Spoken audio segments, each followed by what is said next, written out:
My name is Marlou Schrover. I'm a professor of migration history and I hold the chair of economic and social history at Leiden University in the Netherlands. I'm specialized in migration history, which I study from an intersectional perspective. I look at how different categories of inclusion, exclusion, and power and identity, such as gender, ethnicity, class, sexuality, and religion, intersect. I do so by taking a governance perspective, meaning that I look at how governments, but also non-governmental organizations and intergovernmental organizations try to regulate, influence migrations and related issues. In my teaching, I take this approach, but also in my research.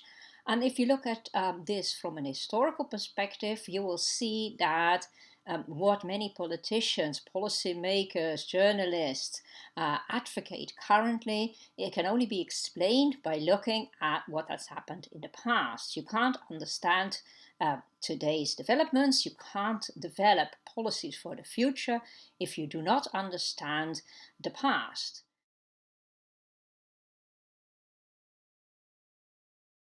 You can look at what happened in the past and how people responded, how policymakers, how journalists responded in the past to previous epidemics. Many people, of course, then think about the plague in the medieval period, but we have had much more recent eruptions of large pandemics.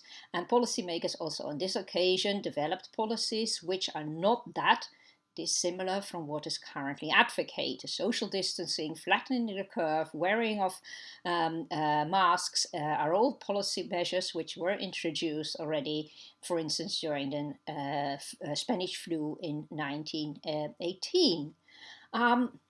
What is important when we look at the intersection between migration and pandemics is that in all earlier epidemics, in 1866, in 1892, when we had two large cholera epidemics, in 1918, in 1921, when there was a Spanish flu and a typhoid epidemic, restrictions were introduced on mobility as they are today.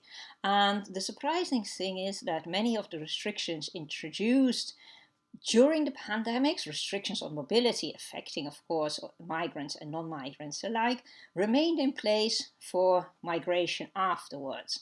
Controls, after they have been introduced, are seldom completely abolished after an epidemic has passed. So the main lesson you can learn from looking at the combination, for instance, between migration control and the control of an epidemic is that we have to look beyond the ad hoc measures, which sometimes seem very new when they are not, and we have to look at long-term consequences and the long-term societal effect of the introductions of controls over a long period of time.